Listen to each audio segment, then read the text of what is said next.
قدرمن دوستانو د ټولګیوال برخه د اولنی کمرغه د ټولګیوال په برخه کې را سره فیض محمد ګلابزاده د شمس الهدا نمبر 2 ښوونځي تکړه زده کوونکی را سره دی. زم د فیض محمد جان په لوري او ورڅخه به وپوښتم چې د څوم ټولګي زده کوونکی دی او په راتلونکي کې غواړي چې د افغانستان لپاره په کومه برخه کې خدمت وکړي. سلام فیض محمد جان، صبحت بخیر، بسیار زیاد خوش آمدی. سلام بر شما، سلام خاص به کسایی که ما را از تلویزیون ما را بیننده هستند. خدا کنه جور صحتمند باشند، هر کجای هستند خوش آرام باشد. نامم فیض محمد است، ولد نظر محمد و گلابزاده تخلص میکنم. ماشاءالله. متعلم صنف هفتم در مکتب لیسه عالی خصوصی شمس الهدای نمبر 1 است. ماشاءالله. فیض محمد جان، میشه با دوستان از یک کم بلندتر صحبت کنی که صدایت درستتر بشنوه؟ بر ما بگو که در آینده میخوای بخیر چی کاره شوی؟ در آینده میخوایم انجینیر برق شوم.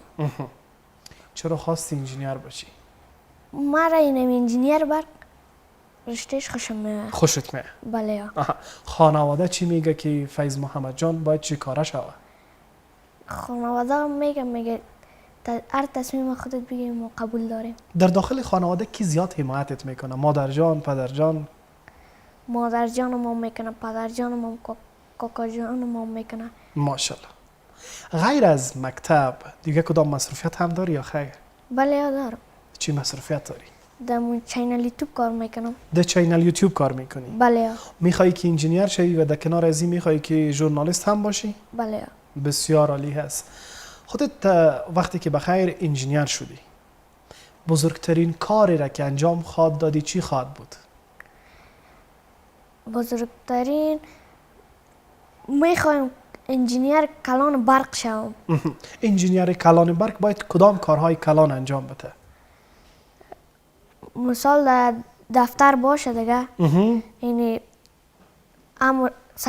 نفر امر کنه که برق از اینی کوچه خراب است یا برقش قطع شده.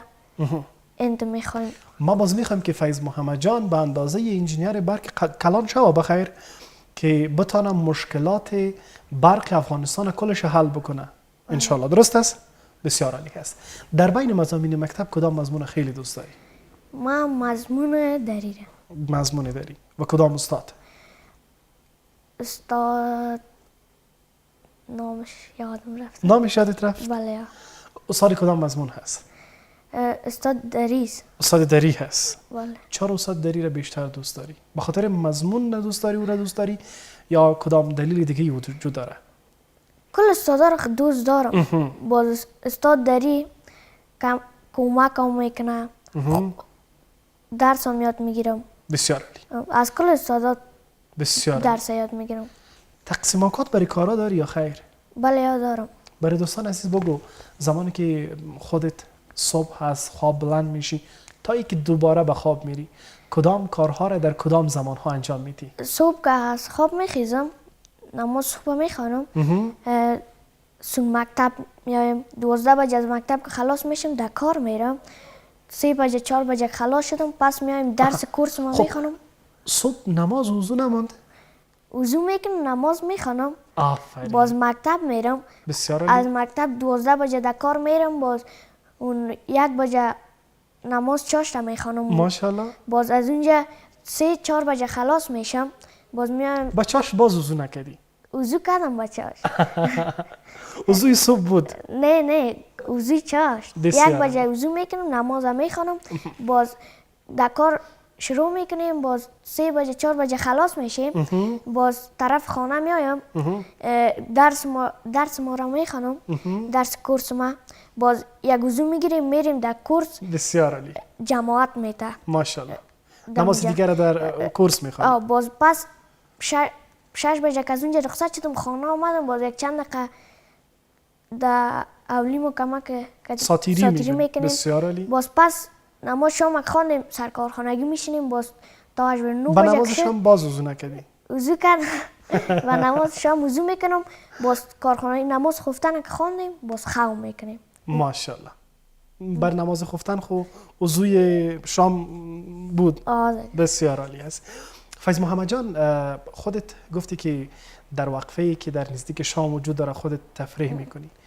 در زمانی که فرصت داری معمولا دوست داری چی تفریح بکنی و کدام ساتری ها را انجام بدی؟